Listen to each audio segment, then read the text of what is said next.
송영 사장으로 하나님께 영광 올려드리겠습니다.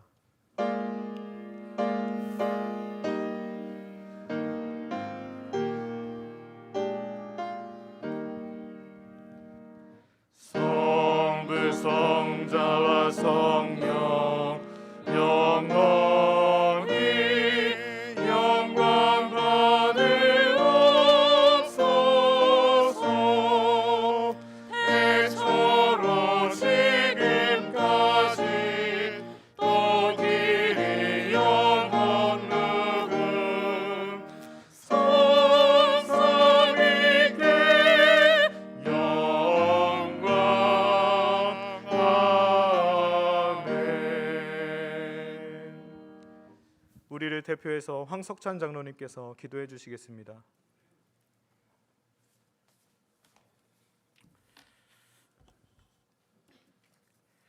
우주 만물을 창조하시고 주관하시는 존귀하신 하나님, 하나님께서 주시는 사랑과 은혜를 생각할 때마다 감사와 존귀와 영광을 드립니다. 지난 한 주간도 주님 은혜 안에 살게 하시고 거룩하고 복된 주일에 온 마음과 정성을 다하여 하나님께 예배드리게 하시니 감사를 드립니다. 우리들의 삶을 돌아보면 어느 곳에 있든지 주님이 돌보아 주셨고 언제나 우리와 함께 동행하시며 때로는 낙심하여 어찌할 바를 모를 때에도 우리에게 다가와 위로해 주신 분이 주님이심을 믿습니다. 이 시간 주님 앞에 겸손히 무릎 꿇고 우리들의 이전 삶의 모든 것을 회개하고 다시금 주님 앞에 나아갑니다. 이웃을 내 몸과 같이 사랑하라고 하셨는데 소외당하고 가난하고 어려움에 처해 있는 이들을 섬기지 못했습니다. 오히려 비난하고 멸시하며 무시했습니다. 주님의 십자가의 은혜를 잃어버린 채 제 가운데 살았던 저희들의 모습을 고백합니다. 진심으로 해가지 못한 저희들의 죄와 허물을 용서하여 주시고 주님의 십자가의 보혈로 깨끗하게 씻어 주시옵소서. 주님, 사순절 기간을 지내면서 십자가를 볼 때마다 저희들의 죄를 회개하고 참회하며 주님께 더 가까이 나아갑니다. 마지막 피 한 방울까지도 아낌없이 쏟으셨던 주님의 사랑을 본받아 저희들도 십자가의 사랑으로 이웃을 섬기는 삶이 되도록 인도해 주옵소서. 특별히 사순절 기간 동안 신앙 성격을 통독합니다. 말씀을 묵상할 때 그 말씀 속에서 하나님의 진리와 뜻을 깨닫게 하시고 하나님의 작은 음성까지도 들을 수 있는 은혜를 허락하셔서 참으로 이 어지럽고 험악한 세상에서 또한 죄악으로 가득 찬 세상에서 주여 말씀으로 승리하게 하옵소서. 전능하신 하나님, 이 나라 이 민족을 긍휼히 여기시고 지금까지 우리나라를 보호하시고 지켜주셨기에 오늘 저희들이 있음을 감사합니다. 주께서 이 나라 대통령과 모든 위정자들을 기억하여 주시고 이분들이 나라를 사랑하고 백성을 사랑하는 마음으로 이 나라를 잘 다스리고 통치할 수 있도록 주여 도와 주시옵소서. 무엇보다 정치가 안정되고 이 나라에 만연된 부정과 부패가 사라지고 오직 하나님의 공의와 의만이 이 나라에 임하게 하여 주옵소서. 장기간 침체된 경제가 다시 회복되고 성장하여 모든 국민이 행복하게 잘 사는 나라가 되도록 축복해 주옵소서. 사랑의 주님, 아직까지 코로나가 종식되지 않고 우리를 괴롭히고 있습니다. 특별히 최선을 다해 헌신적으로 봉사하는 의료진과 방역 담당자들을 위로해 주시고 이분들에게 지치지 않는 새 힘과 능력을 더하여 주옵소서. 지금까지 어려운 상황에서도 참고 견디며 인내해온 수많은 사람들에게 위로와 희망을 주시고 가정과 학교 또 일터와 사회 곳곳에서 자유로운 일상이 활기차게 회복되고 되찾을 수 있도록 주께서 도와주시옵소서. 주님, 코로나 백신 접종이 시작되었습니다. 접종이 순조롭게 잘 진행되게 하시고 특히 백신 접종으로 이상 반응 등 부작용이 최소화되도록 주어 도와 주시옵소서. 사랑의 주님, 이곳에 주님의 은혜로 세우신 우두교회가 90년을 맞이하고 이제 100년을 향해 나아갑니다. 우두교를 통하여 수많은 사람들이 구원받게 하시고 하나님이 계획하신 사역들을 잘 이루어가는 교회가 되도록 인도해 주옵소서. 예배드릴 때마다 성령의 인도하심에 따라 하나님이 원하는 예배, 하나님을 기쁘시게 하는 참된 예배가 되게 하여 주옵소서. 특별히 코로나로 인하여 중단되었던 모든 예배가 속히 회복되기를 원합니다. 모든 성도들이 한마음 한뜻으로 주님과 교회를 섬기게 하시고 또한 맡겨주신 직분과 사명도 잘 감당하도록 인도해 주시옵소서. 주님, 성도들 가정이 평안하고 아픔과 고통이 치유되며 건강하고 행복한 삶을 살아가도록 축복해 주시옵소서. 육신의 병마로 투병 생활하는 성도들도 있사오니 하루속히 건강이 회복되도록 주께서 치유의 은사를 베풀어 주옵소서. 항상 기뻐하며 범사에 감사하는 그리스도인으로 거듭나게 하시고 주 안에서 하나 되어 서로 사랑하고 섬기며 주님의 귀한 사역들을 잘 감당하는 성도들이 되게 하여 주옵소서. 오늘도 단위에 세우신 담임 목사님께 주님의 강한 팔로 붙들어 주시고 말씀을 선포하실 때 치유와 회복의 역사가 있게 하여 주옵소서. 말씀으로 우리의 영혼이 새롭게 변화되어 세상을 이기는 주님의 일꾼으로 세워 주시옵소서. 말씀을 통해 우리들의 삶이 믿음으로 더욱 굳건해지며 구원의 기쁨으로 모든 환난을 능히 이겨내며 살아가게 하옵소서. 오늘도 보이지 않는 곳에서 헌신하시는 주님의 일꾼들을 기억하여 주시고 이분들의 수고와 헌신이 헛되지 않도록 주께서 많은 상급으로 축복해 주옵소서.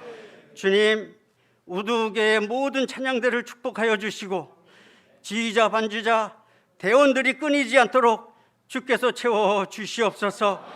특별 찬양으로 하나님께 영광 돌리는 전영민 권사님을 기억하여 주시고 그 먼 길을 오갈 때마다 주께서 안전하게 동행하여 주옵소서.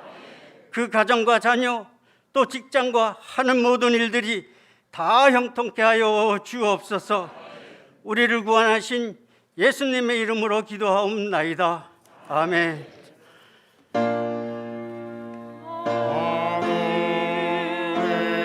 하늘에 계신 아버지 이름 거룩하사 주님 나라 임하시고 뜻이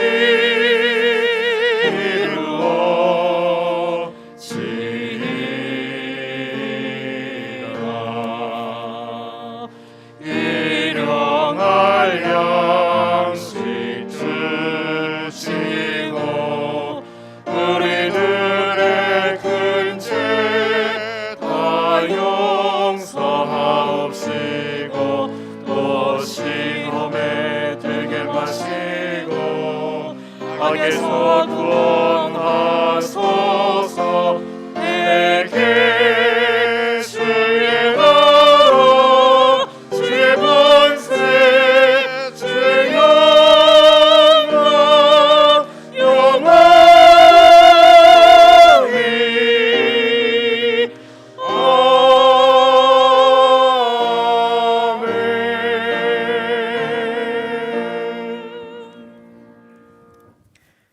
찬송 523장으로 하나님께 영광 올려드리겠습니다.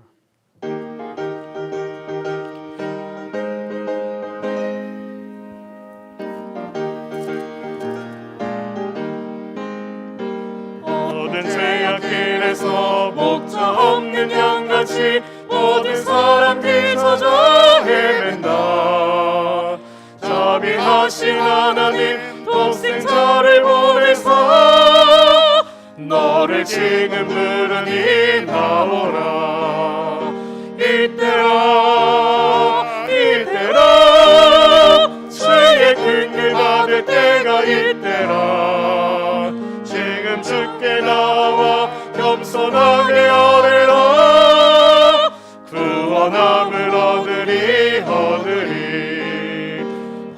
한 십자가 위에 달려 돌아가신 주 다시 살아나셨네 기쁘다. 죄인 구원하실 때 어서 주께 나와 그 신 은혜 구하라 구하라. 이때라 주의 긍휼 받을 때가 이때라. 지금 주께 나와 겸손하게 아뢰라. 구원함을 얻으리 주의 귀한 말씀에 영원 생명 있나니 주님 너를 용서해 주신다.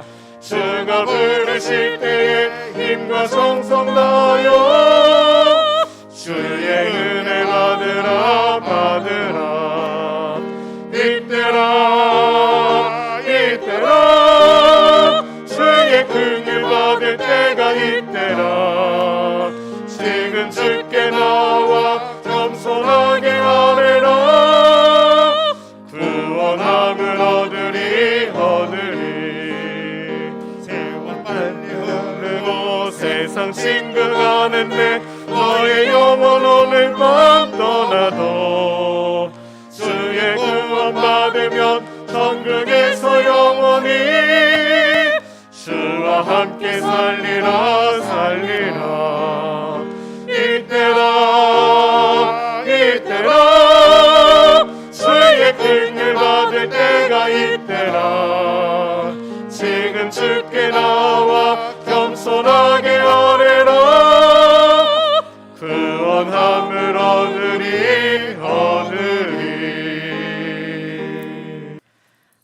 오늘 우리에게 주시는 하나님의 말씀 요엘 2장 12절에서 14절까지 말씀입니다.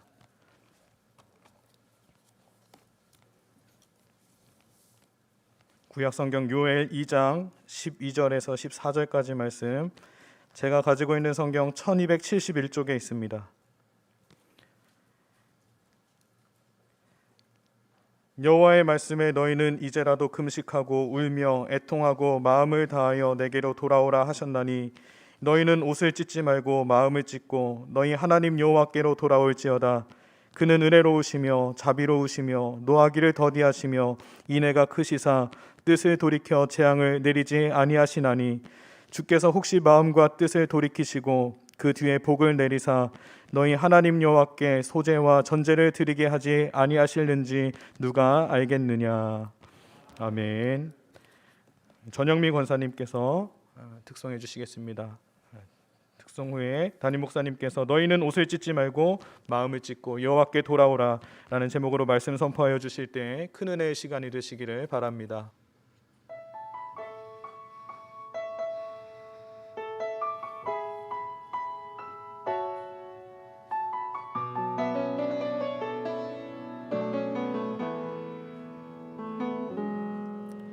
다 표현 못해도 나 표현하리라. 다 고백 못해도 나 고백하리라. 다 할 수 없어도 나 알아가리라. 다 담지 못해도 나 닮아가리라. 다 표현 못해도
앙코를 한 번 더 듣고 싶네. 지난 2주간 동안 저희 교회 자체적으로 방역 수칙을 잘 지켜주신 성도 여러분들께 감사를 드립니다.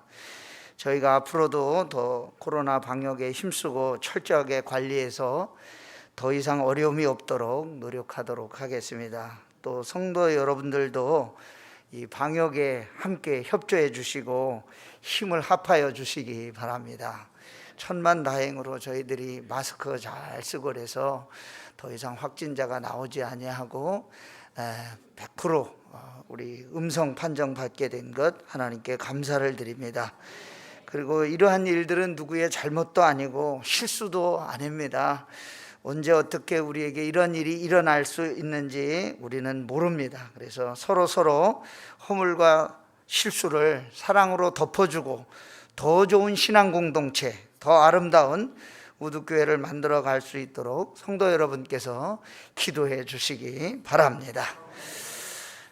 오늘 너희는 옷을 찢지 말고 마음을 찢고 여호와께 돌아오라. 요엘서의 요엘이라고 하는 뜻은 여호와는 하나님이시다, 그런 이름의 뜻을 가지고 있습니다.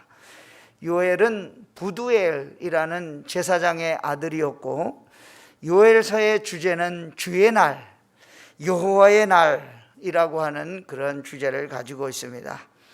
약 주전 835년경에 활동했던 선지자인데, 요아스 왕 통치 기간, 여기 열왕기하 11장과 12장에 나오는 임금님인데요, 7살에 왕위에 올랐습니다.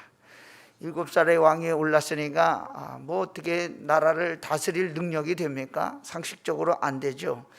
제사장 여호야다라는 분이 실질적으로는 우리 대원군처럼 권세를 가지고 나라를 다스렸는데, 이 요아스가 어떤 사람인가 하면 아합 왕 이세벨, 우리가 성경에 잘 아는 엘리야와 함께 싸움을 벌였던 이 사람이 다음 세대의 왕자들을 몰살시켜서 아주 왕족을 다 멸했는데, 그 중에 한 사람, 기가 막히게 잘 숨겨서 살려놓은 사람이 바로 요아스입니다. 그래서 아합 왕과 이세벨이 다 몰락하고, 그리고 새로운 왕조를 세울 때 왕의 혈통을 이어받은 요아스가 이제 왕위에 오르게 됩니다.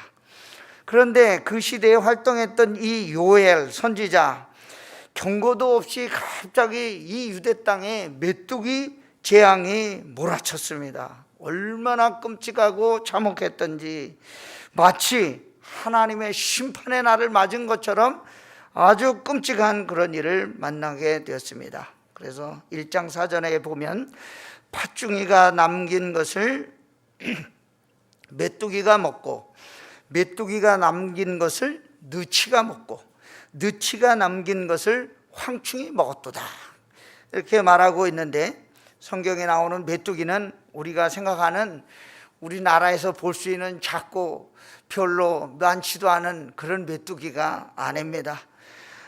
떼를 지어서 열풍을 타고 날아오는데 벌떼같이 날아와서 모든 것을 먹어치우는 그런 해충을 말합니다. 보이시죠? 아라비아 사막에서 아프리카 팔레스타인 지역으로 날아오는 종류인데, 성경에도 팥중이, 메뚜기, 느치, 황충, 한 8가지 종류의 메뚜기가 날아옵니다. 날아오는 소리가 얼마나 요란한지 마병이 말 발굽을 울리면서 오는 소리 같고, 풀을 갉아먹는 소리가 군인들의 병거 부딪히는 소리처럼 요란하다고 하였습니다. 메뚜기 떼가 한번 지나가고 나면 곡식은 다 사라지고 참혹한 황폐함만이 남아있게 됩니다. 메뚜기 떼가 한 번에 오고 마는 것이 아니라 1차, 2차, 3차 걸쳐서 날아오기 때문에 곡식은 물론이고 줄기와 남은 그 가지까지 거침없이 먹어치우는 그런 메뚜기 떼였습니다. 요엘은 이 광경을 보면서 풍자시를 읊었습니다. 밭이 황무하고 토지가 마르니 곡식이 떨어지며 새 포도주가 말랐고 기름이 다하였도다. 농부들아 너희는 부끄러워할지어다. 포도원을 가꾸는 자들아 곡할지어다. 이는 밀과 보리 때문이라. 밀과 보리를 많이 심어서 풍년이 들어서 메뚜기 떼가 날라왔다는 것이죠.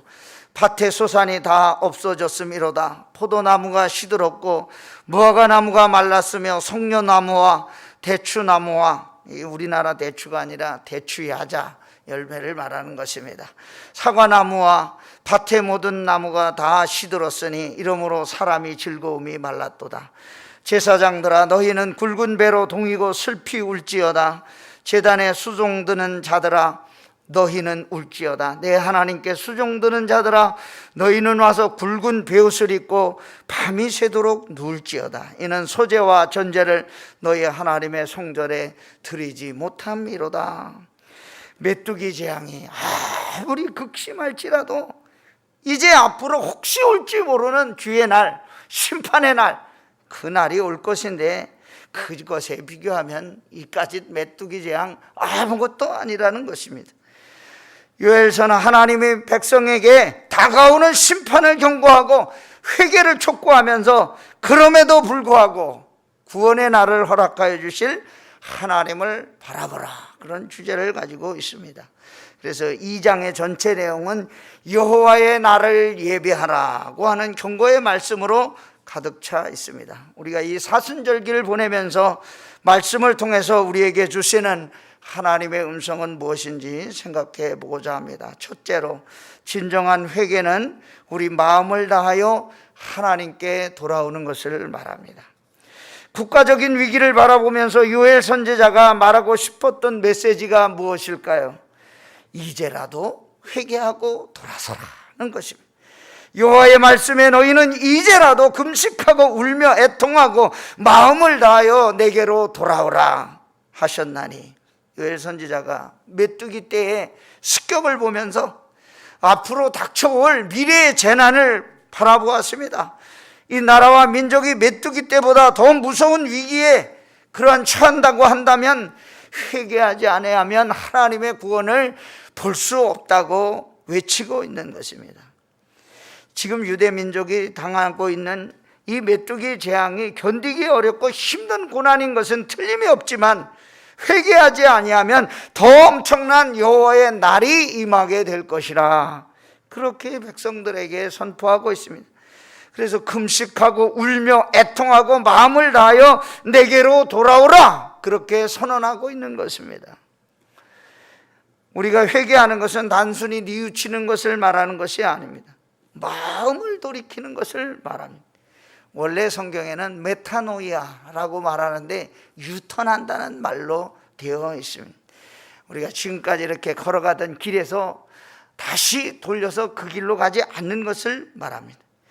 지금 우리는 코로나19 바이러스라는 재앙을 만났습니다. 사람의 방법으로 어떻게 할 수 없는 그런 상황을 만났습니다. 한 번도 가지 않은 길을 인류가 걸어가고 있다고 말합니다.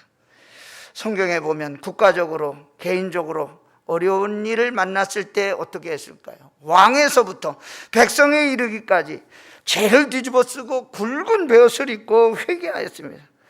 회개할 때 자기가 입었던 옷은 찢어버리고 허리에 배를 동이고 회개하였다고 하였습니다. 오늘 우리가 이 코로나 시기를 맞이해서 찬양도 마음대로 부르지 못하고 예배도 마음대로 드리지 못하고 또 숨도 마음대로 못 쉬고 이렇게 마스크를 쓰고 예배드리는 이 상황에 저와 여러분이 생각해야 될 것이 무엇일까요? 간절하게 나를 위해서, 가정을 위해서, 교회를 위해서, 나라를 위해서 기도할 때가 지금이 아닌가 생각하게 됩니다. 창세기 37장에 보면 야곱의 형제들이 요셉이를 애굽에 팔아가 인신매매로 팔아버리고는 자기 그 동생의 옷을 양의 피를 잔뜩 묻혀가지고 아버지께 가져왔습니다. 아버지, 이거 혹시 우리 동생 막내 옷 아닌지 한번 보세요. 아버지가 딱 봤더니 누구의 옷입니까? 요셉의 옷이죠. 그때 이 아버지가 이렇게 울었다고 하였습니다. 자기 옷을 찢고 굵은 배로 허리를 묶고 오래도록 그 아들을 위하여 애통하니 그의 모든 자녀가 위로하되 그가 그 위로를 받지 아니하여 이르되 내가 슬퍼하며 수월로 내려가, 수월은 지옥이, 수월로 내려가 아들에게로 가리라 하고 그의 아버지가 그를 위하여 울었더라. 욥은 또 어떤 일을 당하였습니까? 불의의 사고로 갑자기 집이 무너져 가지고 자녀들이 한꺼번에 다 죽었어요. 재산도 다 잃어버리게, 강도들이 나타나 가지고 재산도 다 뺏어요. 자기 옷을 찢고 하나님께 이렇게 기도했습니다. 욥이 일어나 겉옷을 찢고 머리털을 밀고 땅에 엎드려 예배하며 이르되 내가 모태에서 알몸으로 나와 싸운즉 또한 알몸이 그리로 돌아가올지라. 주신 이도 여호와시요 거두신 이도 여호와시니 시온이 여호와의 이름이 찬송을 받을지니이다. 니느웨 성이 멸망하게 될 것이라고 하는 요나의 선포를 듣고 니느웨 성은 성 안에 있는 모든 백성과 왕이 베옷을 입고 엎드려 하나님 앞에 회개했습니다. 니느웨 사람들이 하나님을 믿고 금식을 선포하고 높고 낮은 자를 막론하고 굵은 베옷을 입은지라. 그 일이 니느웨 왕에게 들림에 왕이 보좌에서 일어나 왕복을 벗고 굵은 베옷을 입고 제 위에 앉으니라.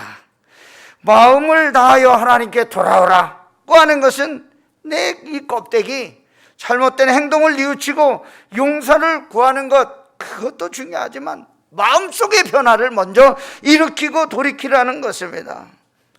베옷을 입고 죄를 뒤집어 쓰고 회개하는 것도 중요하지만 마음속에 있는 근본적인 것, 그거 돌이키지 않으면 안 된다는 것을 말하고 있습니다. 우리 기독교는 마음의 종교입니다. 우리 마음의 주님을 모시고 살아가는 종교입니다. 성령으로 주님과 더불어 교제하면서 매일매일을 살아가는 그런 기독교입니다. 그래서 하나님을 믿는다는 것은 내가 마음으로 하나님과 교제하고 마음속에 성령 하나님을 모시고 살아가는 것을 의미하고 있습니다. 신명기 6장 5절 너는 마음을 다하고 뜻을 다하고 힘을 다하여 네 하나님 여호와를 사랑하라. 사도 바울은 하나님이 당신의 사랑을 우리의 마음에 부어주셨다고 했습니다. 어떻게 부어주셨습니까? 성령으로 부어주셨다고 했습니다. 소망이 우리를 부끄럽게 하지 아니함은 우리에게 주신 성령으로 말미암아 하나님의 사랑이 우리 마음에 부은 바 됨이니. 하나님 우리 마음을 감찰하시는 분인 줄 믿습니다. 사람이 겉으로 드러나는 외모와 결과 이런 것들 중요하게 살아가지만 마음속에 뭐가 일어나고 있는지 저와 여러분의 마음을 하나님은 다 알고 계신다고 하는 것입니다. 코로나 시대에 우리가 어떻게 해야 되는지, 무엇을 어떻게 작정을 하고 신앙생활을 해야 되는지 오늘 말씀은 우리에게 경고하고 말하고 있는 것입니다. 형식적인 회개를 넘어서 마음으로 돌이키고 변화되는 저와 여러분 되시기를 간절히 소망합니다. 두 번째는 마음을 찢는다는 것은 성령의 도우심을 통해서 죄에서 돌이키는 것을 말합니다. 13절 말씀 너희는 옷을 찢지 말고 마음을 찢고 너희 하나님 여호와께 돌아올지어다. 요엘 선지자가 겉으로 자기 옷 찢고 베옷 입고 죄를 뒤집어 쓰고 회개하는 것보다 더 중요하게 생각한 것 마음을 찢는 일이라고 말하고 있습니다. 유대인들이 옷을 찢는 것은 내가 이런 슬픔을 당했다, 나 지금 슬프다, 그런 걸 표현하기 위해서 자기 겉옷을 찢었습니다. 헬라어의 마음을 카르디아라고 하는데 이 히브리어 성경에 나오는 레바브라는 말을 번역한 말입니다. 그런데 이 카르디아가 무슨 뜻인가 하면 감정, 지적인 생활, 의지적인 생활, 종교적인 생활, 이 사람의 중심을 말할 때 카르디아라고 합니다. 마음을 찢고 돌이키라. 잘못을 뉘우치고 깨달았으면 다시 잘못을 돌아가거나 반복하지 말라, 그런 것을 말합니다. 예수님의 현장에서 가늠하다 잡힌 여자를 만나게 사람들이 끌고 왔습니다. 질질 머리채를 끌고. 그리고 예수님께 어떻게 할까 물었습니다. 예수님이 어떻게 대답했습니다. 우리가 잘 알고 있지만 땅바닥에 뭔가를 쓰셨습니다. 그리고 돌을 들고 지금 분노에 차서 칠까 말까 하고 있는 사람들에게 누구든지 죄가 없는 사람이 먼저 이 돌로 저 여자를 쫙 다 마음의 찔림을 받아가지고 서원히 돌을 내려놓고 다 도망갔습니다. 다 가버린 다음에 예수님의 여자에게 뭐라고 말했습니까? 너를 정죄하는 사람이 어디 있느냐? 나도 너를 정죄하지 아니하노니 다시는 죄를 짓지 말라. 이게 마음으로 돌아선다는 것입니다.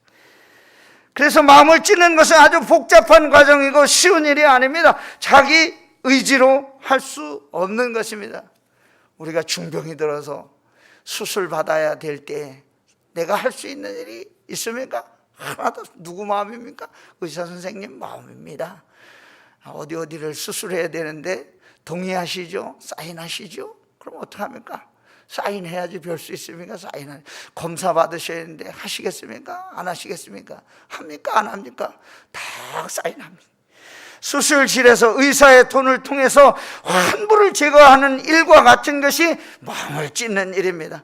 마음속에 악한 것을 제거하는 것을 뭐라고 합니까? 회개라고 합니다. 이 세상의 욕심과 정욕을 죽을 수밖에 없는 인생이 그리스도 예수와 함께 십자가에 나를 못 박을 때에만 비로소 가능한 일입니다. 마음을 찢고 변화되는 것, 그것은 무엇이라고 합니까? 무엇을 해야 됩니까? 마음속에 있는 부패하고 썩은 마음, 그런 정신을 먼저 찢어버려야 하는 것입니다. 거듭난 그리스도인이 된 후에도 우리는 날마다 살아가면서 죄를 짓고 살아갑니다. 어떻게 할 수가 없습니다. 그런데 우리가 이것을 무엇으로 변화시키고 돌이킨단 말입니까? 성령의 도우심이 없으면 안 된다는 것입니다. 겉옷을 입는 이유가 무엇입니까? 드러내지 못한 부분들, 허물을 감추기 위해서 옷이 필요한 것입니다. 목사가 강단에 가운을 입고 서는 것은 멋을 부리려고 하는 것이 아니라 나의 죄악된 모든 모습들을, 허물을 다 가리우기 위해서 입는 것입니다. 하나님 앞에 솔직하게 죄인 것을 인정할 때, 잘못된 것을 인정하고 죄에 대한 솔직한 고백이 있을 때 하나님은 저와 여러분하고 함께하여 주시는 줄 믿습니다.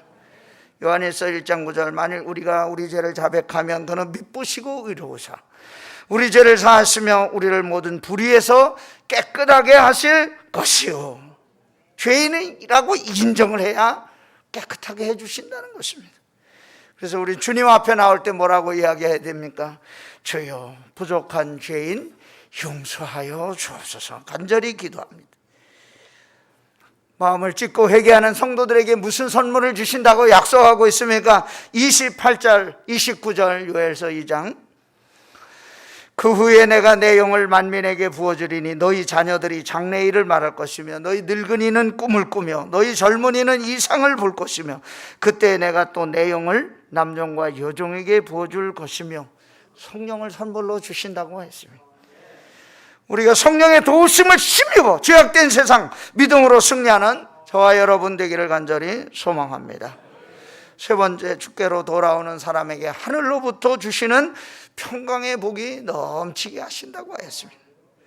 13절과 14절 말씀. 그는 은혜로우시며 자비로우시며 노하기를 더디하시며 인애가 크시사 뜻을 돌이켜 재앙을 내리지 아니하시나니 주께서 혹시 마음과 뜻을 돌이키시고 그 뒤에 복을 내리사 너희 하나님 여호와께 소제와 전제를 드리게 하지 아니하실는지 누가 알겠느냐. 사람이 마음을 돌이키면 하나님이 우리에게 은혜를 내려 주시는데, 심판하기로 작정하셨을지라도 뜻을 돌이켜 복을 주시겠다고 약속하고 있습니다. 어떤 조건을 가지고 있습니까? 회개하고 돌아오는 사람에게 주신다고 약속하고 있습니다. 우리가 서울에 가면 지하철이나 이런 데 노숙하며 사는 분들을 봅니다. 더러운 옷을 입고 있지만 더러운 걸 느낍니까? 더러운 걸 느끼지 못합니다. 머리는 그냥 온갖 더러운 것으로 가득 차서 기름이 절절 흐르는데 더러운 줄 모르고 입고 살고 있습니다. 우리가 죄 가운데 계속해서 살다 보면 감각이 둔하여지고 부끄러움이 없어지고 당연한 것처럼 그것으로 살게 되는 것입니다. 유대민족이 하나님 앞에 범죄함으로 메뚜기 떼를 하나님이 보내셨는데 나무가 시들고 열매가 다 없어지고 소재와 번제로 하나님께 드릴 것이 없어서 슬피 울게 되었습니다. 주변에 있던 이방의 나라들이 메뚜기처럼 이 유다 나라에 쳐들어와서 무화과 나무, 포도나무, 가지고 있는 재산 몽땅 싹쓸이해서 가져갔습니다. 사자처럼 유다에게 달려들어서 모든 것을 송두리째 앗아가 버리고 말았습니다. 왜 그렇게 되었을까요? 하나님 앞에 죄를 범했기 때문입니다. 무슨 죄입니까? 형식적으로 예배와 소제와 전제를 드리는 삶을 살았다고 하는 것입니다. 그래서 돌이키라고 하는 것입니다. 소제는 어떤 제사인가 하면 고운 가루를 하나님께 드리는 제사였습니다.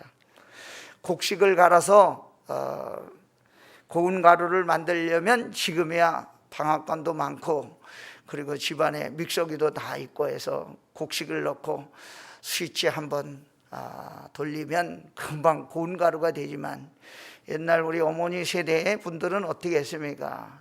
맷돌에 넣어가지고 탁여가지고 또 체에다 걸러가지고 고운 가루 만드는 게 참 힘든 일이었습니다. 고운 가루로 예배를 드린다, 제사를 드린다는 말은 무엇입니까? 시간과 정성이 들어가야 한다는 것을 말합니다. 금방 되는 게 아닙니다.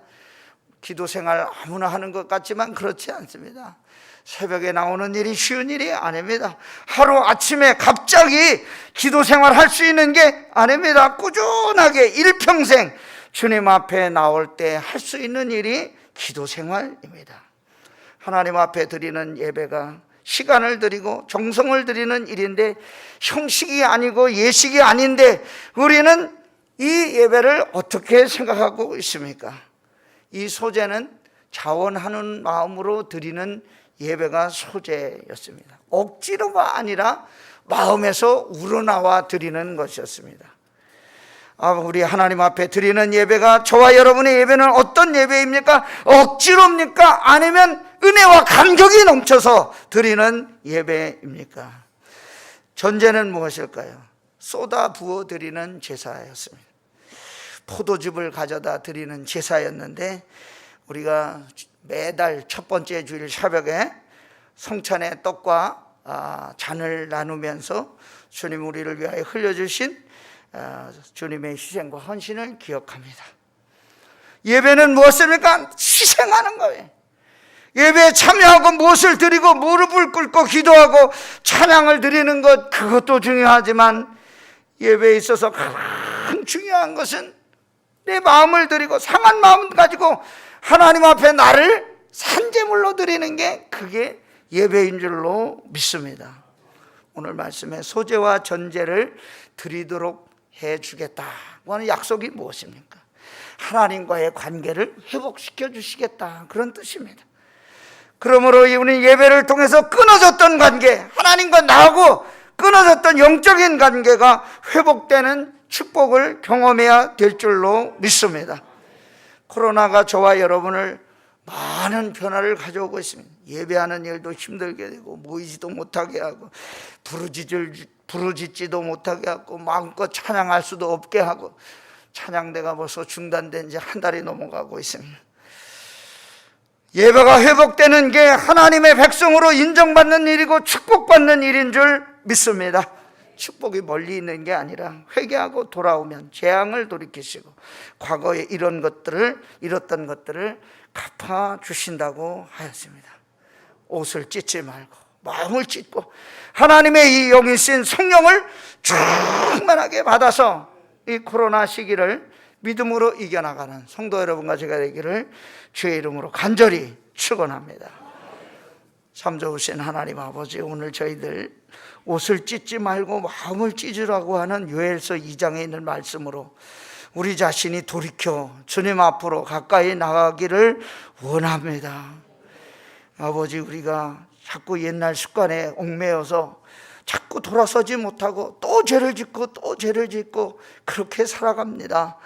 하나님, 우리를 불쌍히 여겨주시고 우리의 옷을 찢고 마음을 찢어 하나님께 돌아서는 놀라운 역사가 우리 인생 가운데 있게 하여 주옵소서. 내 힘으로 안 됩니다. 성령 하나님, 우리를 도와주시고 함께하여 주옵소서. 예수님의 이름으로 기도하옵나이다.